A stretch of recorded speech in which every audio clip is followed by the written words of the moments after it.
Hello, everybody, and welcome to your Daily Dose of Dani, the diva on All Elite Zone Wrestling Daily. How is everybody doing? Hope you're doing well. Today, we're going to talk about some comments that Tony Khan made to Brian Alvarez of the Wrestling Observer newsletter when he was asked about booking. And Tony Khan admitted he doesn't do long-term booking the way WWE does. He does week-to-week booking. And when I saw this, I was like, oh, okay. That, excuse me, kind of makes sense given what we're seeing, etc. so forth. And the way that I'm envisioning this is that Tony Khan tells his talents to show up, check in, and then decides at the last possible minute, okay, you're going home. I've been on good authority that one superstar actually drove 6 hours to a taping, sat there for a couple hours, and had to drive 6 hours back home because he wasn't needed. This booking is hurting Tony Khan. And the reason why it's hurting the product is because we can't, as an audience, can't get behind these characters. We can't get behind a character if there's no storyline with him. Like Swerve, for example. Is Swerve a heel? Is Swerve a face? We can't get behind him.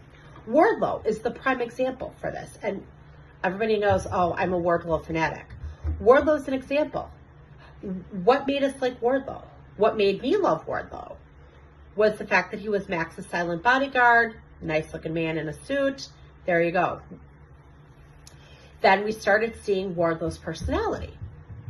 Okay, he hands Punk the ring. Punk defeats Max. Wardlow turns face. Wardlow was red hot run, but then what happened? He just disappeared in the landscape. Powerhouse Hobbs, same thing. Lance Archer. You've got a couple of those bigger guys there that are not booked specifically. Ricky Starks is another one. And not to mention all the other people, he just disappeared in the landscape. Powerhouse Hobbs, same thing. Lance Archer. You've got a couple of those bigger guys there that are not booked specifically. Ricky Starks is another one. And not to mention all the other people who should be booked better, but aren't, because Tony Khan books on the fly. Tony Khan books week to week. It's almost like he goes, an hour, a couple hours before broadcast, before airtime, and it's like, okay, we're going to book this. It's like doing the assignment 2 hours before it's due. And it needs to stop because it's unfair to your roster. Secondly, you're paying all these people money to come in. How is that helping? That isn't helping. Long-term booking decisions, storylines, that's what's going to get you those eyes on that product. That's what's going to get you people in those seats. That's what's going to get people talking about AEW.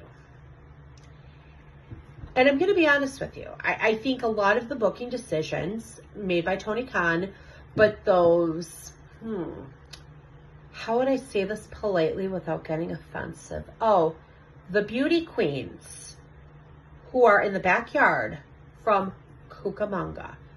The backyard beauty queens from Cucamonga. Those two